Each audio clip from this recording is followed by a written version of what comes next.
The Call of Cthulhu by H.P. Lovecraft. Transcribed by Ambitious Owl. 1. The Horror in Clay.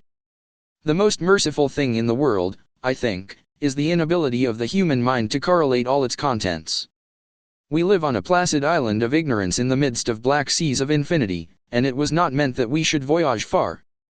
The sciences, each straining in its own direction, have hitherto harmed us little, but some day the piecing together of dissociated knowledge will open up such terrifying vistas of reality, and of our frightful position therein, that we shall either go mad from the revelation or flee from the deadly light into the peace and safety of a new dark age. Theosophists have guessed at the awesome grandeur of the cosmic cycle wherein our world and human race form transient incidents. They have hinted at strange survivals in terms which would freeze the blood if not masked by a bland optimism. But it is not from them that there came the single glimpse of forbidden eons which chills me when I think of it and maddens me when I dream of it. That glimpse, like all dread glimpses of truth, flashed out from an accidental piecing together of separated things, in this case an old newspaper item and the notes of a dead professor. I hope that no one else will accomplish this piecing out. Certainly, if I live, I shall never knowingly supply a link in so hideous a chain. I think that the professor, too, intended to keep silent regarding the part he knew, and that he would have destroyed his notes had not sudden death seized him. My knowledge of the thing began in the winter of 1926-27 with the death of my granduncle, George Gamble Angel, Professor Emeritus of Semitic Languages in Brown University, Providence, Rhode Island. Professor Angel was widely known as an authority on ancient inscriptions, and had frequently been resorted to by the heads of prominent museums, so that his passing at the age of 92 may be recalled by many. Locally, interest was intensified by the obscurity of the cause of death.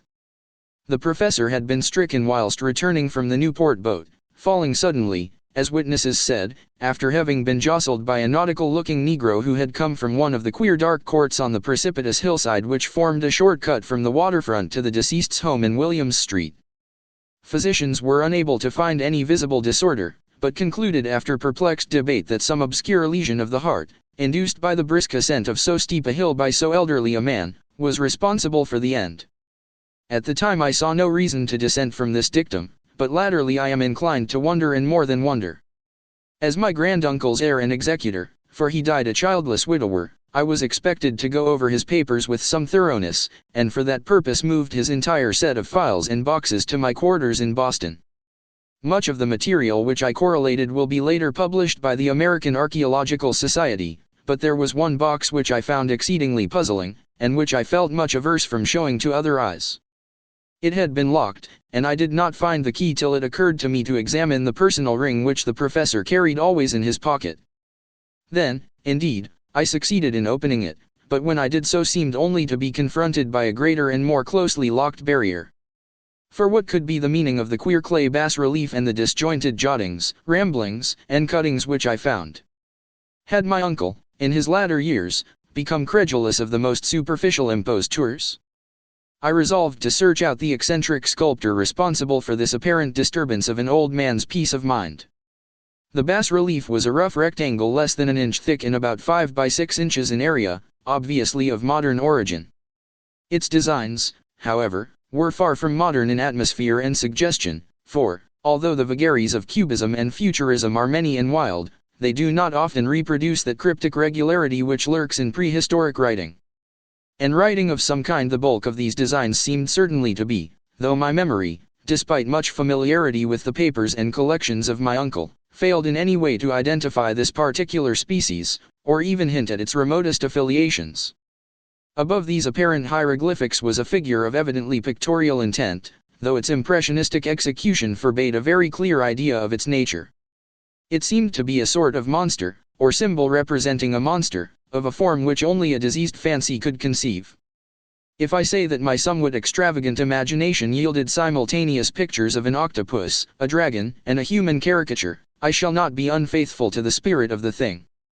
A pulpy, tentacled head surmounted a grotesque and scaly body with rudimentary wings, but it was the general outline of the whole which made it most shockingly frightful. Behind the figure was a vague suggestion of a cyclopean architectural background. The writing accompanying this oddity was, aside from a stack of press cuttings, in Professor Engel's most recent hand, and made no pretense to literary style. What seemed to be the main document was headed Cthulhu Cult in characters painstakingly printed to avoid the erroneous reading of a word so unheard of. This manuscript was divided into two sections, the first of which was headed 1925 Dream and Dream Work of H. A. Wilcox, 7, Thomas Street, Providence, R.I., and the second, Narrative of Inspector John R. LaGrassa, 121, Bienville Street, New Orleans, Louisiana at 1908 AASMTG Notes on Same, and Professor Webb's ACCT. The other manuscript papers were all brief notes, some of them accounts of the queer dreams of different persons, some of them citations from theosophical books and magazines, notably W. Scott Elliott's Atlantis and the Lost Lemuria, and the rest comments on long-surviving secret societies and hidden cults, with references to passages in such mythological and anthropological sourcebooks as Fraser's Golden Bough and Miss Murray's Witch Cult in Western Europe. The cuttings largely alluded to outre mental illnesses and outbreaks of group folly or mania in the spring of 1925. The first half of the principal manuscript told a very peculiar tale.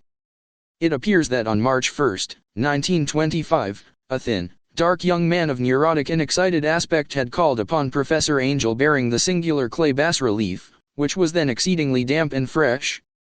His card bore the name of Henry Anthony Wilcox, and my uncle had recognized him as the youngest son of an excellent family slightly known to him, who had latterly been studying sculpture at the Rhode Island School of Design and living alone at the Fleur-de-Lis building near that institution. Wilcox was a precocious youth of known genius but great eccentricity, and had from childhood excited attention through the strange stories and odd dreams he was in the habit of relating. He called himself psychically hypersensitive, but the staid folk of the ancient commercial city dismissed him as merely queer. Never mingling much with his kind, he had dropped gradually from social visibility, and was now known only to a small group of aesthetes from other towns. Even the Providence Art Club, anxious to preserve its conservatism, had found him quite hopeless. On the occasion of the visit, ran the professor's manuscript, the sculptor abruptly asked for the benefit of his host's archaeological knowledge in identifying the hieroglyphics on the bas-relief. He spoke in a dreamy, stilted manner which suggested pose and alienated sympathy, and my uncle showed some sharpness in replying, for the conspicuous freshness of the tablet implied kinship with anything but archaeology. Young Wilcox's rejoinder, which impressed my uncle enough to make him recall and record it verbatim, was of a fantastically poetic cast which must have typified his whole conversation, and which I have since found highly characteristic of him. He said, "It is new, indeed, for I made it last night in a dream of strange cities, and dreams are older than brooding Tyre, or the contemplative Sphinx, or garden-girdled Babylon." It was then that he began that rambling tale which suddenly played upon a sleeping memory and won the fevered interest of my uncle. There had been a slight earthquake tremor the night before, the most considerable felt in New England for some years, and Wilcox's imagination had been keenly affected. Upon retiring, he had had an unprecedented dream of great cyclopean cities of Titan blocks and sky-flung monoliths, all dripping with green ooze and sinister with latent horror. Hieroglyphics had covered the walls and pillars, and from some undetermined point below had come a voice that was not a voice, a chaotic sensation which only fancy could transmute into sound, but which he attempted to render by the almost unpronounceable jumble of letters, Cthulhu. This verbal jumble was the key to the recollection which excited and disturbed Professor Angel. He questioned the sculptor with scientific minuteness, and studied with almost frantic intensity the bas-relief on which the youth had found himself working, chilled, and clad only in his night clothes, when waking had stolen bewilderingly over him. My uncle blamed his old age, Wilcox afterward said, for his slowness in recognizing both hieroglyphics and pictorial design. Many of his questions seemed highly out of place to his visitor, especially those which tried to connect the latter with strange cults or societies, and Wilcox could not understand the repeated promises of silence which he was offered in exchange for an admission of membership in some widespread mystical or paganly religious body. When Professor Angel became convinced that the sculptor was indeed ignorant of any cult or system of cryptic lore, he besieged his visitor with demands for future reports of dreams. This bore regular fruit, for after the first interview the manuscript records daily calls of the young man, during which he related startling fragments of nocturnal imagery whose burden was always some terrible cyclopean vista of dark and dripping stone, with a subterrene voice or intelligence shouting monotonously in enigmatical sense impacts uninscribable save as gibberish. The two sounds most frequently repeated are those rendered by the letters Cthulhu and Ralia. On March 23, the manuscript continued, Wilcox failed to appear, and inquiries at his quarters revealed that he had been stricken with an obscure sort of fever and taken to the home of his family in Waterman Street. He had cried out in the night, arousing several other artists in the building, and had manifested since then only alternations of unconsciousness and delirium. My uncle at once telephoned the family, and from that time forward kept close watch of the case, calling often at the Thayer Street office of Dr. Toby, whom he learned to be in charge. The youth's febrile mind, apparently, was dwelling on strange things, and the doctor shuddered now and then as he spoke of them. They included not only a repetition of what he had formerly dreamed, but touched wildly on a gigantic thing miles high which walked or lumbered about. He at no time fully described this object, but occasional frantic words, as repeated by Dr. Toby, convinced the professor that it must be identical with the nameless monstrosity he had sought to depict in his dream sculpture. Reference to this object, the doctor added, was invariably a prelude to the young man's subsidence into lethargy. His temperature, oddly enough, was not greatly above normal, but the whole condition was otherwise such as to suggest true fever rather than mental disorder. On April 2 at about 3 p.m. every trace of Wilcox's malady suddenly ceased. He sat upright in bed, astonished to find himself at home and completely ignorant of what had happened in dream or reality since the night of March 22. Pronounced well by his physician, he returned to his quarters in 3 days, but to Professor Angel he was of no further assistance. All traces of strange dreaming had vanished with his recovery, and my uncle kept no record of his night thoughts after a week of pointless and irrelevant accounts of thoroughly usual visions. Here the first part of the manuscript ended, but references to certain of the scattered notes gave me much material for thought, so much, in fact, that only the ingrained skepticism then forming my philosophy can account for my continued distrust of the artist. The notes in question were those descriptive of the dreams of various persons covering the same period as that in which young Wilcox had had his strange visitations. My uncle, it seems, had quickly instituted a prodigiously far-flung body of inquiries amongst nearly all the friends whom he could question without impertinence, asking for nightly reports of their dreams, and the dates of any notable visions for some time past. The reception of his request seems to have been varied, but he must, at the very least, have received more responses than any ordinary man could have handled without a secretary. This original correspondence was not preserved, but his notes formed a thorough and really significant digest. Average people in society and business. New England's traditional salt of the earth gave an almost completely negative result, though scattered cases of uneasy but formless nocturnal impressions appear here and there, always between March 23 and April 2 ND, the period of young Wilcox's delirium. Scientific men were little more affected, though 4 cases of vague description suggest fugitive glimpses of strange landscapes, and in one case there is mentioned a dread of something abnormal. It was from the artists and poets that the pertinent answers came, and I know that panic would have broken loose had they been able to compare notes. As it was, lacking their original letters, I half suspected the compiler of having asked leading questions, or of having edited the correspondence in corroboration of what he had latently resolved to see. That is why I continued to feel that Wilcox, somehow cognizant of the old data which my uncle had possessed, had been imposing on the veteran scientist. These responses from aesthetes told a disturbing tale. From February 28 to April 2 a large proportion of them had dreamed very bizarre things, the intensity of the dreams being immeasurably the stronger during the period of the sculptor's delirium. Over a fourth of those who reported anything, reported scenes and half-sounds not unlike those which Wilcox had described, and some of the dreamers confessed acute fear of the gigantic nameless thing visible toward the last. One case, which the note describes with emphasis, was very sad.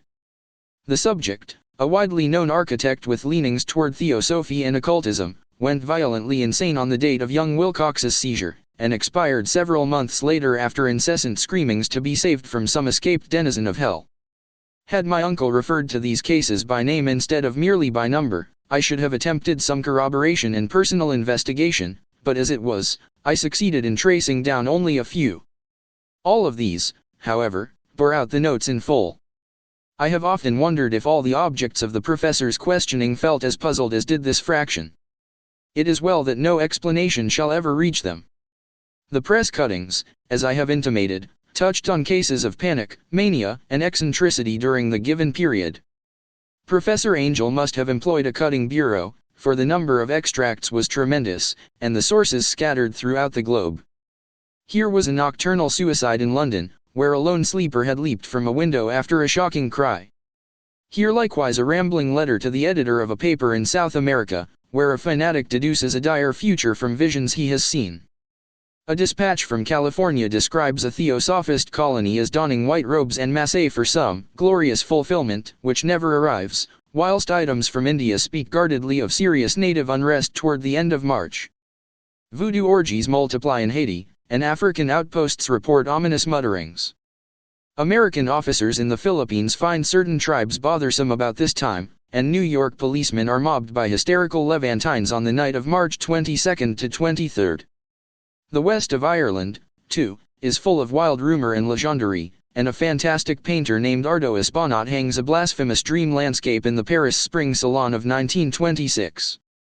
And so numerous are the recorded troubles in insane asylums that only a miracle can have stopped the medical fraternity from noting strange parallelisms, and drawing mystified conclusions. A weird bunch of cuttings, all told, and I can at this date scarcely envisage the callous rationalism with which I set them aside.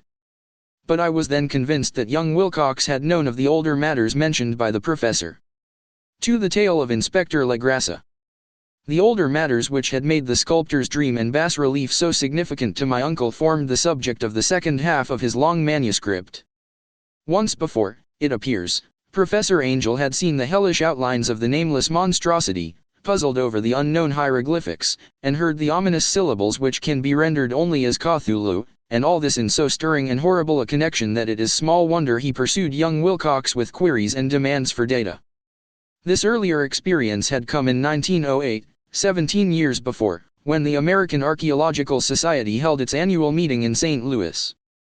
Professor Angel, as befitted one of his authority and attainments, had had a prominent part in all the deliberations, and was one of the first to be approached by the several outsiders who took advantage of the convocation to offer questions for correct answering and problems for expert solution.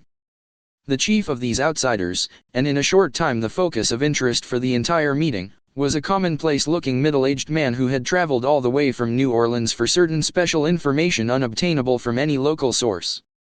His name was John Raymond Legrassa, and he was by profession an inspector of police. With him he bore the subject of his visit, a grotesque, repulsive, and apparently very ancient stone statuette whose origin he was at a loss to determine.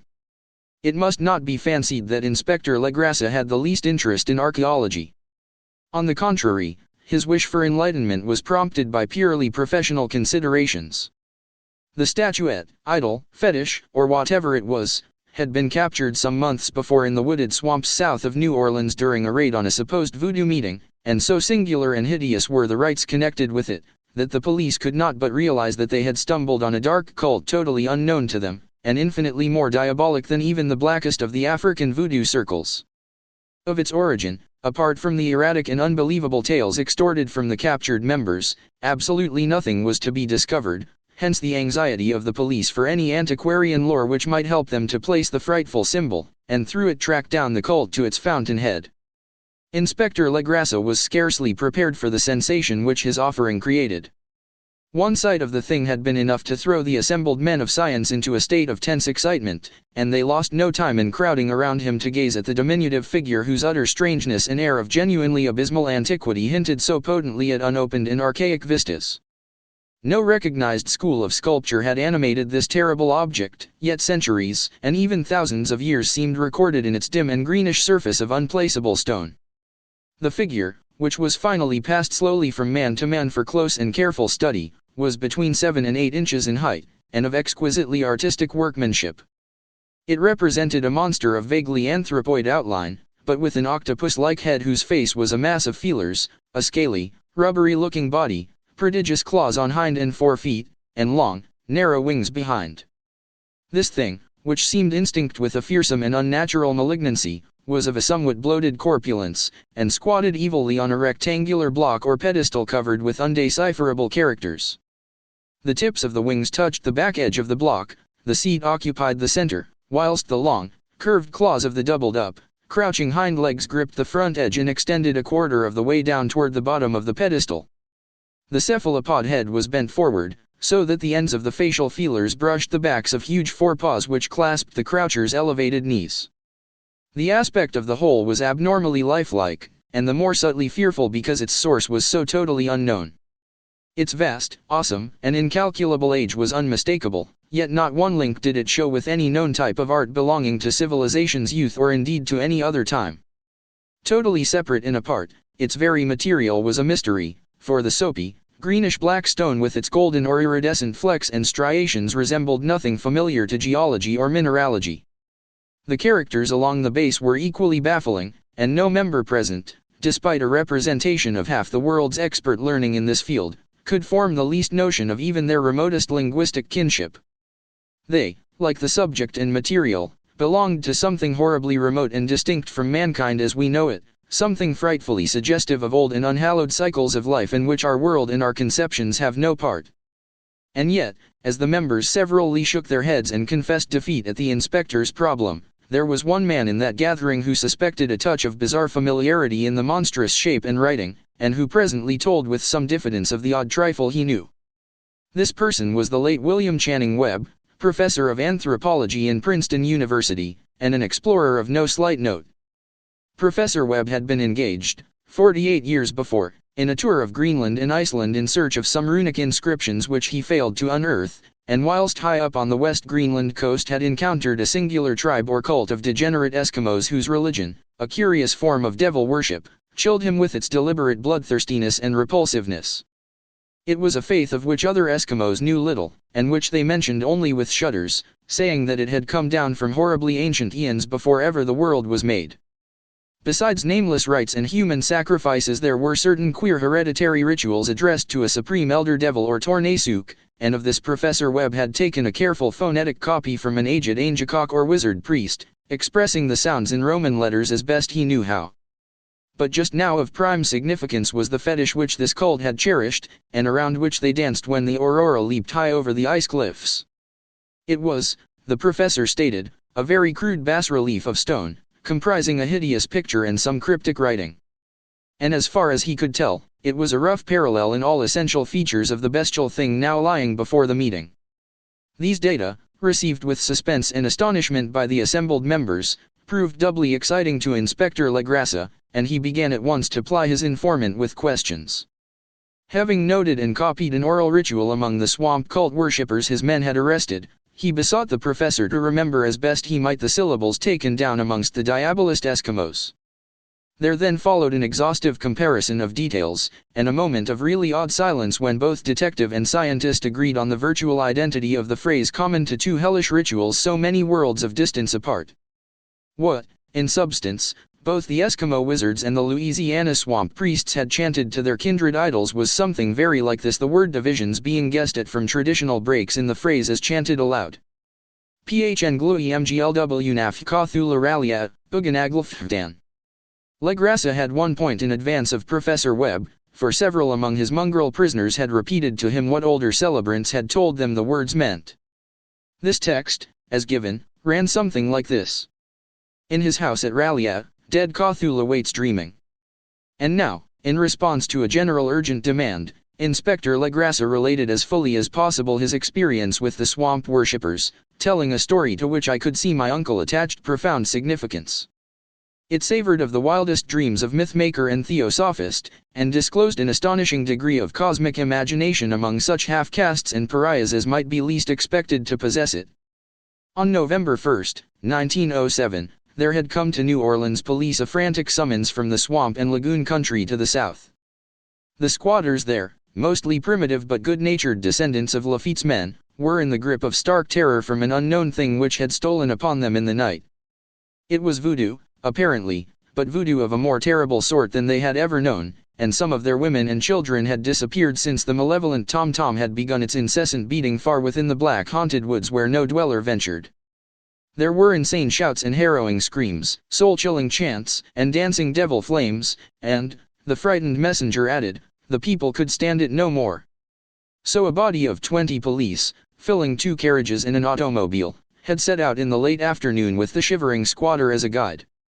At the end of the passable road they alighted, and for miles splashed on in silence through the terrible cypress woods where day never came. Ugly roots and malignant hanging nooses of Spanish moss beset them, and now and then a pile of dank stones or fragments of a rotting wall intensified by its hint of morbid habitation, a depression which every malformed tree and every fungus islet combined to create. At length the squatter settlement, a miserable huddle of huts, hove in sight, and hysterical dwellers ran out to cluster around the group of bobbing lanterns. The muffled beat of tom-toms was now faintly audible far, far ahead, and a curdling shriek came at infrequent intervals when the wind shifted. A reddish glare, too, seemed to filter through the pale undergrowth beyond endless avenues of forest night. Reluctant even to be left alone again, each one of the cowed squatters refused point-blank to advance another inch toward the scene of unholy worship, so Inspector Legrassa and his 19 colleagues plunged on unguided into black arcades of horror that none of them had ever trod before. The region now entered by the police was one of traditionally evil repute, substantially unknown and untraversed by white men. There were legends of a hidden lake unglimpsed by mortal sight, in which dwelt a huge, formless white polypose thing with luminous eyes, and squatters whispered that bat-winged devils flew up out of caverns in inner earth to worship it at midnight. They said it had been there before D'Iberville, before La Salle, before the Indians, and before even the wholesome beasts and birds of the woods. It was nightmare itself, and to see it was to die. But it made men dream, and so they knew enough to keep away. The present voodoo orgy was, indeed, on the merest fringe of this abhorred area, but that location was bad enough, hence perhaps the very place of the worship had terrified the squatters more than the shocking sounds and incidents. Only poetry or madness could do justice to the noises heard by Legrassa's men as they plowed on through the black morass toward the red glare and the muffled tom-toms. There are vocal qualities peculiar to men, and vocal qualities peculiar to beasts, and it is terrible to hear the one when the source should yield the other. Animal fury and orgiastic license here whipped themselves to demoniac heights by howls and squawking ecstasies that tore and reverberated through those night woods like pestilential tempests from the gulfs of hell. Now and then the less organized ululations would cease, and from what seemed a well-drilled chorus of hoarse voices would rise and sing-song chant that hideous phrase or ritual. Phn glui mglw naf Cthulhu ralia uganaglfdan. Then the men, having reached a spot where the trees were thinner, came suddenly in sight of the spectacle itself. 4 of them reeled, 1 fainted, and 2 were shaken into a frantic cry which the mad cacophony of the orgy fortunately deadened. Legrassa dashed swamp water on the face of the fainting man, and all stood trembling and nearly hypnotized with horror. In a natural glade of the swamp stood a grassy island of perhaps an acre's extent, clear of trees and tolerably dry. On this now leaped and twisted a more indescribable horde of human abnormality than any but a Cime or an Angarola could paint.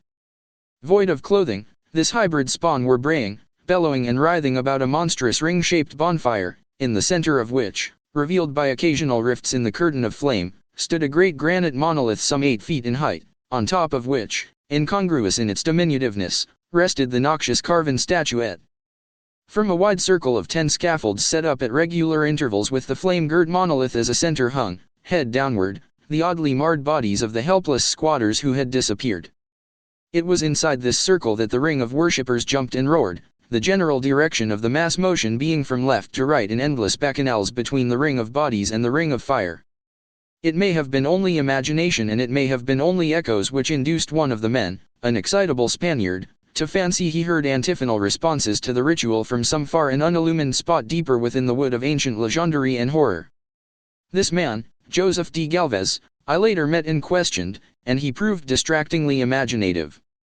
He indeed went so far as to hint of the faint beating of great wings, and of a glimpse of shining eyes and a mountainous white bulk beyond the remotest trees, but I suppose he had been hearing too much native superstition.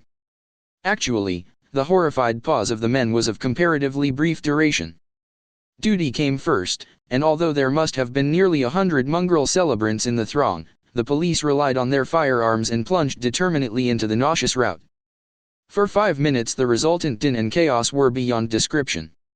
Wild blows were struck, shots were fired, and escapes were made, but in the end Legrassa was able to count some 47 sullen prisoners, whom he forced to dress in haste and fall into line between 2 rows of policemen. 5 of the worshippers lay dead, and 2 severely wounded ones were carried away on improvised stretchers by their fellow prisoners. The image on the monolith, of course, was carefully removed and carried back by Legrassa. Examined at headquarters after a trip of intense strain and weariness, the prisoners all proved to be men of a very low, mixed-blooded, and mentally aberrant type. Most were seamen, and a sprinkling of Negroes and mulattoes, largely West Indians or Brava Portuguese from the Cape Verde Islands, gave a coloring of voodooism to the heterogeneous cult. But before many questions were asked, it became manifest that something far deeper and older than Negro fetishism was involved. Degraded and ignorant as they were, the creatures held with surprising consistency to the central idea of their loathsome faith. They worshipped, so they said, the great old ones who lived ages before there were any men, and who came to the young world out of the sky. Those old ones were gone now, inside the earth and under the sea, but their dead bodies had told their secrets in dreams to the first man, who formed a cult which had never died. This was that cult, and the prisoners said it had always existed and always would exist, hidden in distant wastes and dark places all over the world until the time when the great priest Cthulhu, from his dark house in the mighty city of R'lyeh under the waters, should rise and bring the earth again beneath his sway. Some day he would call, when the stars were ready, and the secret cult would always be waiting to liberate him. Meanwhile no more must be told. There was a secret which even torture could not extract. Mankind was not absolutely alone among the conscious things of earth, for shapes came out of the dark to visit the faithful few. But these were not the great old ones. No man had ever seen the old ones. The carven idol was great Cthulhu, but none might say whether or not the others were precisely like him. No one could read the old writing now, but things were told by word of mouth. The chanted ritual was not the secret that was never spoken aloud, only whispered. The chant meant only this: in his house at R'lyeh dead Cthulhu waits dreaming. Only 2 of the prisoners were found sane enough to be hanged, and the rest were committed to various institutions. All denied a part in the ritual murders, and averred that the killing had been done by black-winged ones which had come to them from their immemorial meeting place in the haunted wood. But of those mysterious allies no coherent account could ever be gained. What the police did extract came mainly from an immensely aged mestizo named Castro, who claimed to have sailed to strange ports and talked with undying leaders of the cult in the mountains of China. Old Castro remembered bits of hideous legend that paled the speculations of theosophists and made man and the world seem recent and transient indeed. There had been eons when other things ruled on the earth, and they had had great cities. Remains of them, he said the deathless Chinaman had told him, were still to be found as cyclopean stones on islands in the Pacific. They all died vast epochs of time before man came, but there were arts which could revive them when the stars had come round again to the right positions in the cycle of eternity. They had, indeed, come themselves from the stars, and brought their images with them. These great old ones, Castro continued, were not composed altogether of flesh and blood. They had shape, for did not this star-fashioned image prove it, but that shape was not made of matter. When the stars were right, they could plunge from world to world through the sky, but when the stars were wrong, they could not live. But although they no longer lived, they would never really die. They all lay in stone houses in their great city of R'lyeh, preserved by the spells of mighty Cthulhu for a glorious resurrection when the stars and the earth might once more be ready for them. But at that time some force from outside must serve to liberate their bodies. The spells that preserved them intact likewise prevented them from making an initial move, and they could only lie awake in the dark and think whilst uncounted millions of years rolled by. They knew all that was occurring in the universe, for their mode of speech was transmitted thought. Even now they talked in their tombs. When, after infinities of chaos, the first men came, the great old ones spoke to the sensitive among them by molding their dreams, for only thus could their language reach the fleshly minds of mammals. Then, whispered Castro, those first men formed the cult around small idols which the great ones showed them, idols brought in dim eras from dark stars. That cult would never die till the stars came right again, and the secret priests would take great Cthulhu from his tomb to revive his subjects and resume his rule of earth. The time would be easy to know, for then mankind would have become as the great old ones, free and wild and beyond good and evil, with laws and morals thrown aside and all men shouting and killing and reveling in joy. Then the liberated old ones would teach them new ways to shout and kill and revel and enjoy themselves, and all the earth would flame with a holocaust of ecstasy and freedom. Meanwhile the cult, by appropriate rites, must keep alive the memory of those ancient ways and shadow forth the prophecy of their return. In the elder time chosen men had talked with the entombed old ones in dreams, but then something had happened. The great stone city R'lyeh, with its monoliths and sepulchres, had sunk beneath the waves, and the deep waters, full of the one primal mystery through which not even thought can pass, had cut off the spectral intercourse. But memory never died, and high priests said that the city would rise again when the stars were right. Then came out of the earth the black spirits of earth, moldy and shadowy, and full of dim rumors picked up in caverns beneath forgotten sea bottoms. But of them old Castro dared not speak much. He cut himself off hurriedly, and no amount of persuasion or subtlety could elicit more in this direction. The size of the old ones, too, he curiously declined to mention. Of the cult, he said that he thought the center lay amid the pathless deserts of Arabia, where Irem, the city of pillars, dreams hidden and untouched. It was not allied to the European witch cult, and was virtually unknown beyond its members. No book had ever really hinted of it, though the deathless Chinaman said that there were double meanings in the Necronomicon of the Mad Arab Abdul al-Hazred which the initiated might read as they chose, especially the much-discussed couplet. That is not dead which can eternal lie. And with strange aeons even death may die. Legrassa, deeply impressed and not a little bewildered, had inquired in vain concerning the historic affiliations of the cult. Castro, apparently, had told the truth when he said that it was wholly secret. The authorities at Tulane University could shed no light upon either cult or image, and now the detective had come to the highest authorities in the country and met with no more than the Greenland tale of Professor Webb. The feverish interest aroused at the meeting by Legrassa's tale, corroborated as it was by the statuette, is echoed in the subsequent correspondence of those who attended, although scant mention occurs in the formal publication of the society. Caution is the first care of those accustomed to face occasional charlatanry and imposture.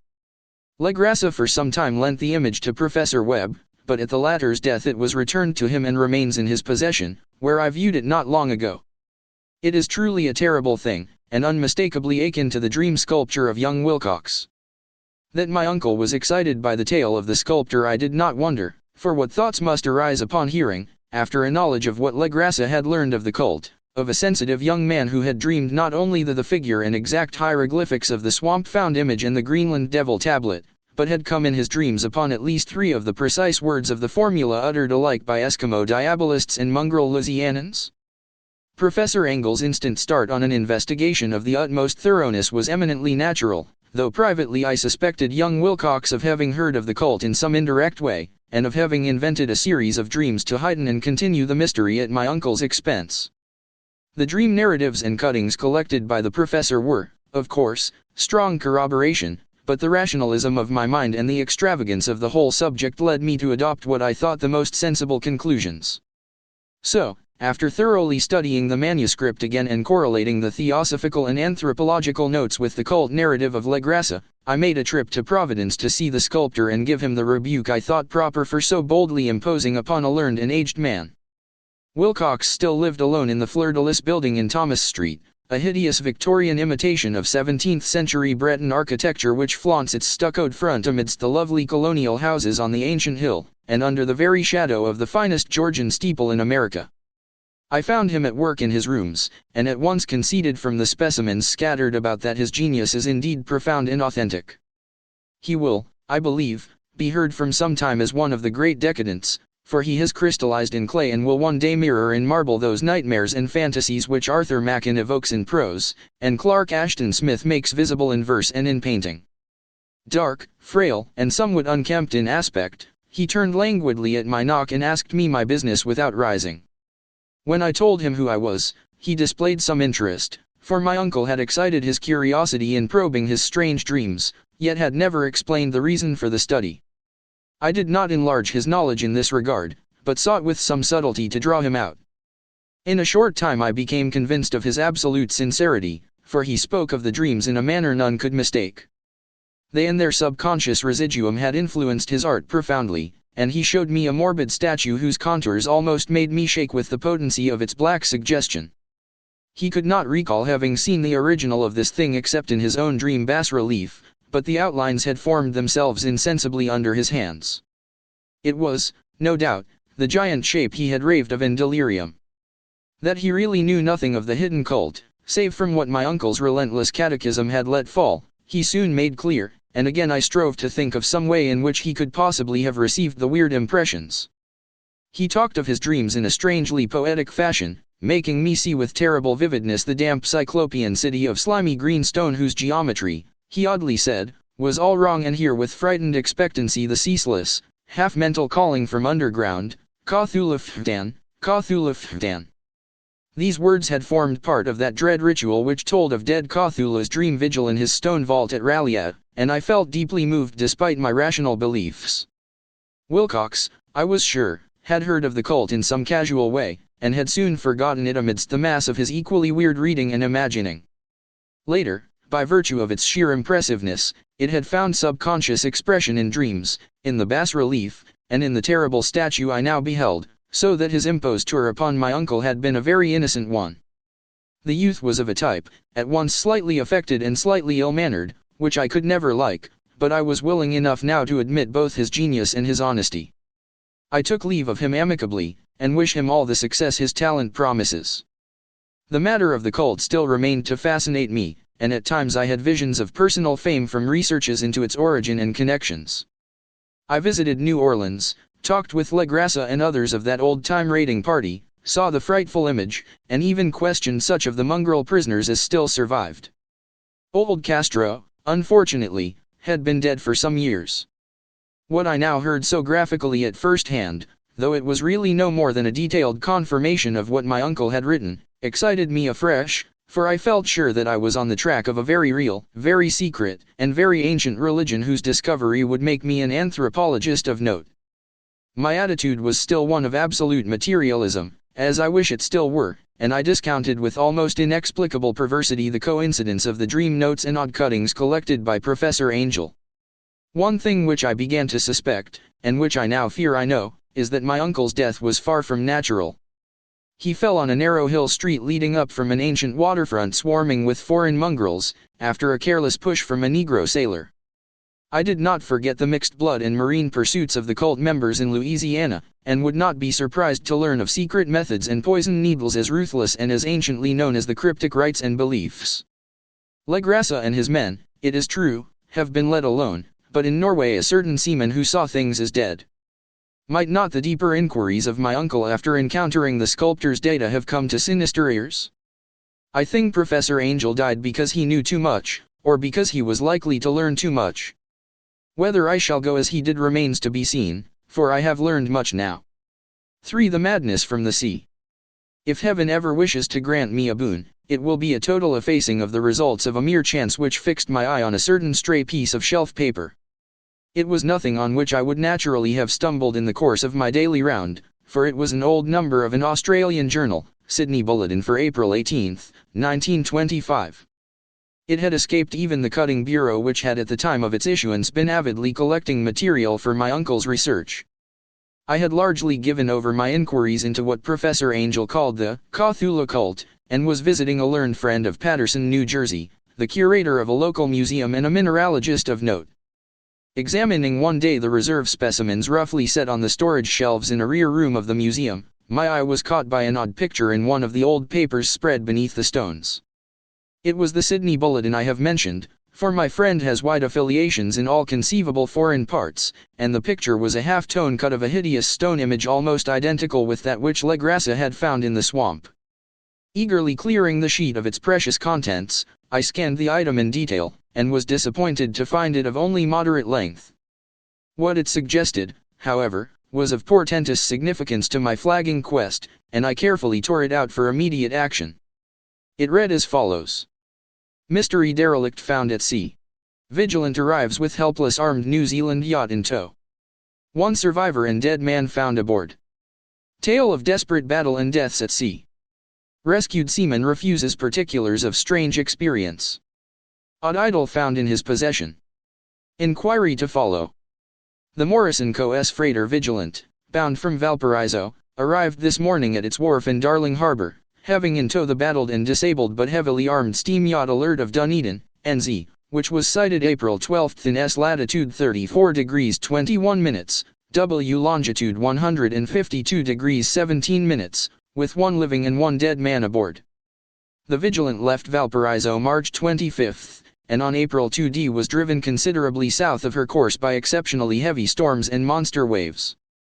On April 12 the derelict was sighted, and though apparently deserted, was found upon boarding to contain one survivor in a half-delirious condition and one man who had evidently been dead for more than a week.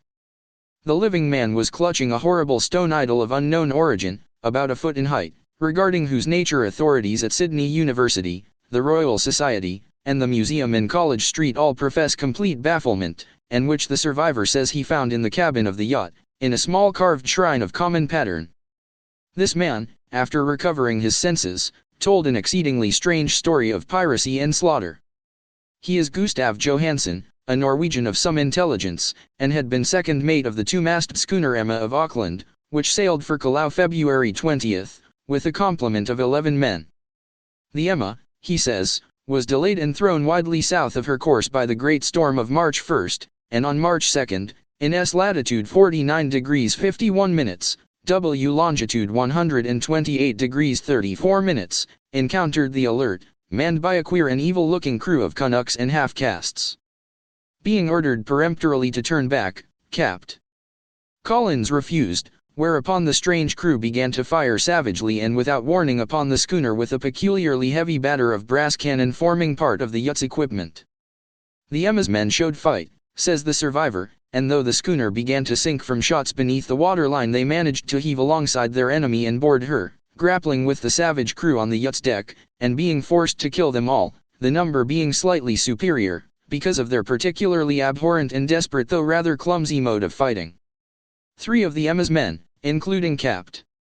Collins and First Mate Green, were killed, and the remaining 8 under Second Mate Johansen proceeded to navigate the captured yacht, going ahead in their original direction to see if any reason for their ordering back had existed. The next day, it appears, they raised and landed on a small island, although none is known to exist in that part of the ocean, and 6 of the men somehow died ashore, though Johansen is queerly reticent about this part of his story and speaks only of their falling into a rock chasm. Later, it seems, he and one companion boarded the yacht and tried to manage her, but were beaten about by the storm of April 2. From that time till his rescue on the 12th, the man remembers little, and he does not even recall when William Bryden, his companion, died. Bryden's death reveals no apparent cause, and was probably due to excitement or exposure. Cable advices from Dunedin report that the Alert was well known there as an island trader, and bore an evil reputation along the waterfront.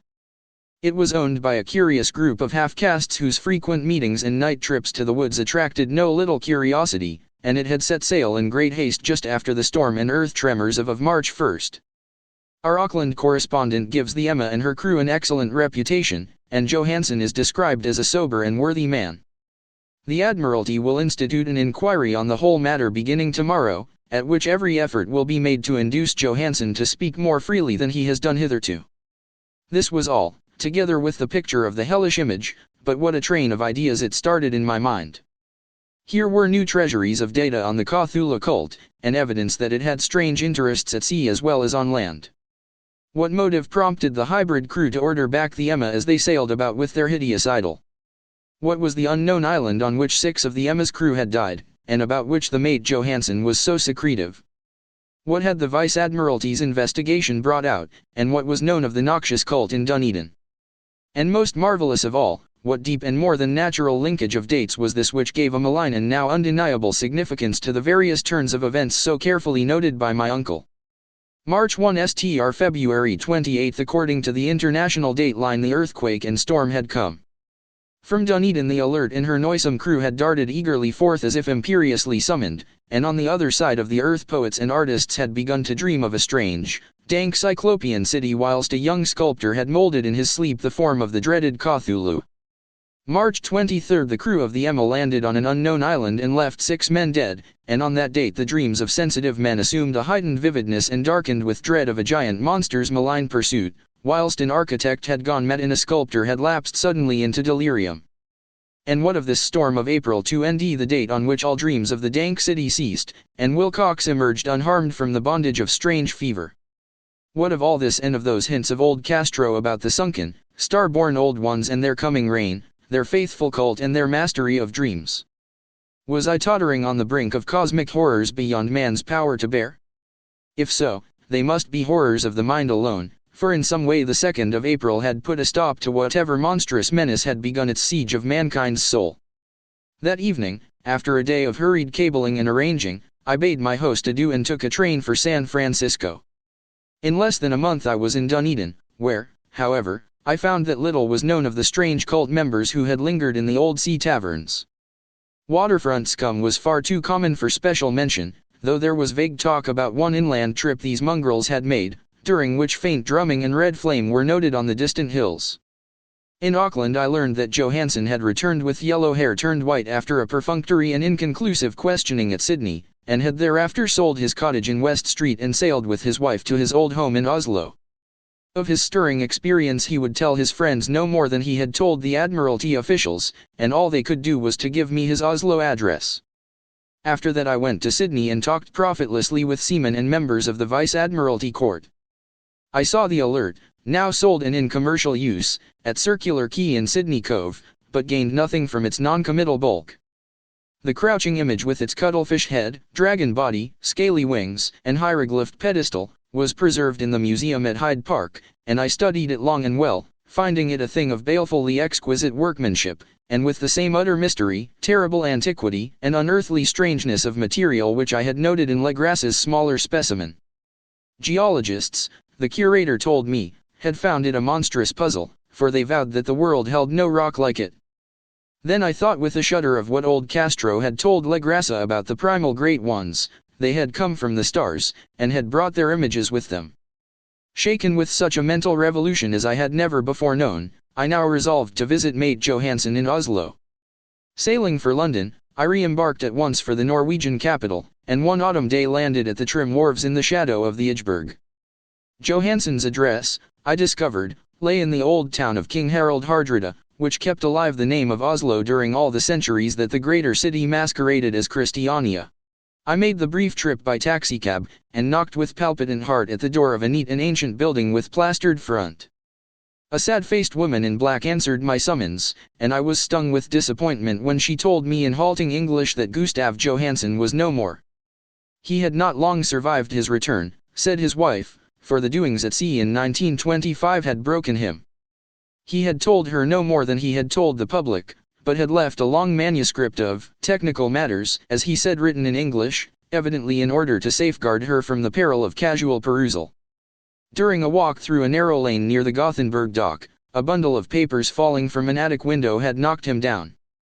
2 Lascar sailors at once helped him to his feet, but before the ambulance could reach him he was dead. Physicians found no adequate cause for the end, and laid it to heart trouble and a weakened constitution. I now felt gnawing at my vitals that dark terror which will never leave me till I, too, am at rest, accidentally or otherwise.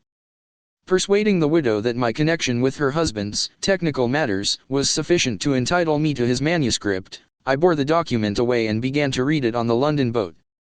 It was a simple, rambling thing, a naive sailor's effort at a post-facto diary, and strove to recall day by day that last awful voyage. I cannot attempt to transcribe it verbatim in all its cloudiness and redundance, but I will tell it just enough to show why the sound of the water against the vessel's sides became so unendurable to me that I stopped my ears with cotton. Johansen, thank God, did not know quite all, even though he saw the city and the thing, but I shall never sleep calmly again when I think of the horrors that lurk ceaselessly behind life and time and in space, and of those unhallowed blasphemies from elder stars which dream beneath the sea, known and favored by a nightmare cult ready and eager to loose them on the world whenever another earthquake shall heave their monstrous stone city again to the sun and air. Johansen's voyage had begun just as he told it to the Vice-Admiralty. The Emma, in ballast, had cleared Auckland on February 20th, and had felt the full force of that earthquake-born tempest which must have heaved up from the sea bottom the horrors that filled men's dreams. Once more under control, the ship was making good progress when held up by the Alert on March 22nd, and I could feel the mate's regret as he wrote of her bombardment and sinking. Of the swarthy cult fiends on the Alert he speaks with significant horror. There was some peculiarly abominable quality about them which made their destruction seem almost a duty, and Johansen shows ingenuous wonder at the charge of ruthlessness brought against his party during the proceedings of the Court of Inquiry.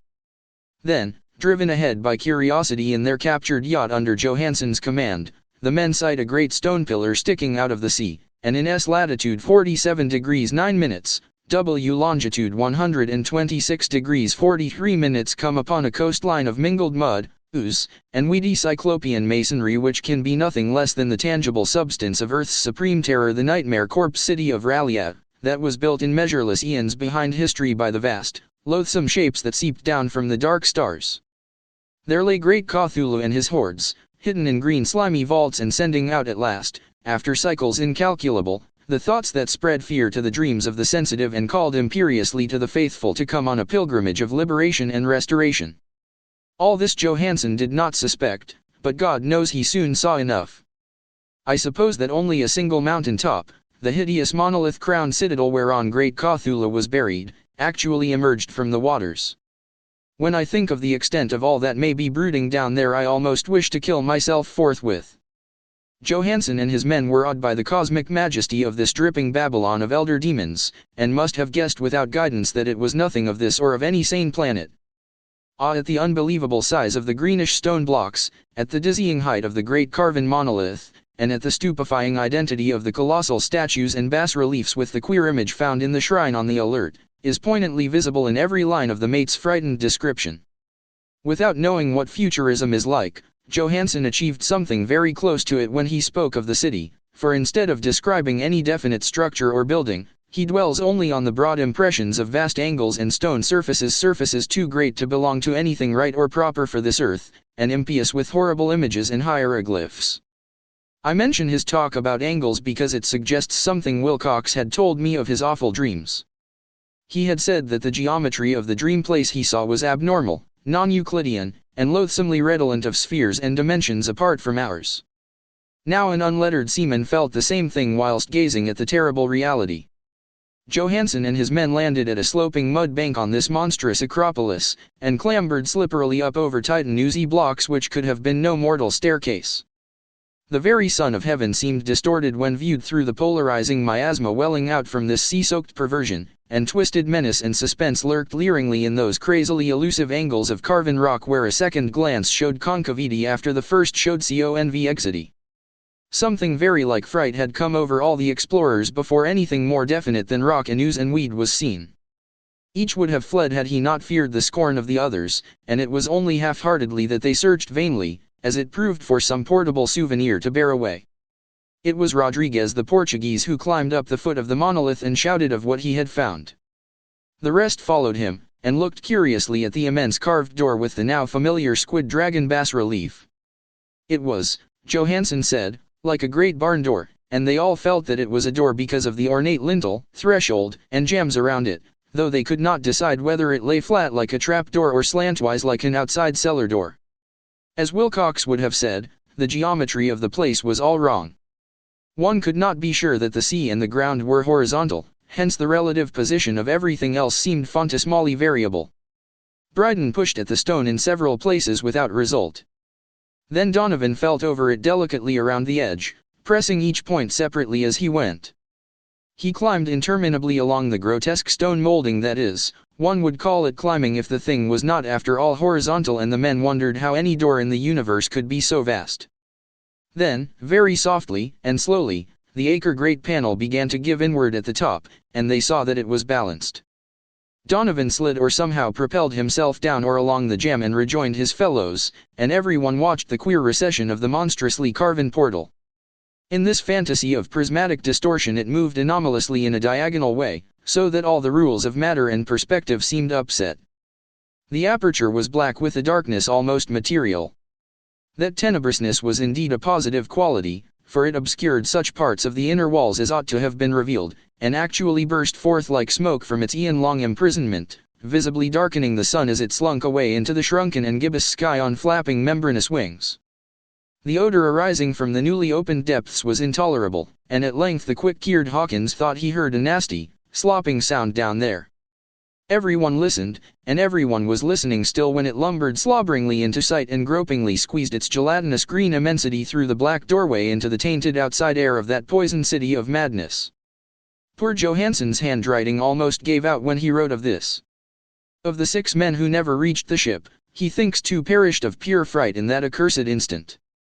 The thing cannot be described. There is no language for such abysms of shrieking and immemorial lunacy, such eldritch contradictions of all matter, force, and cosmic order. A mountain walked or stumbled. God!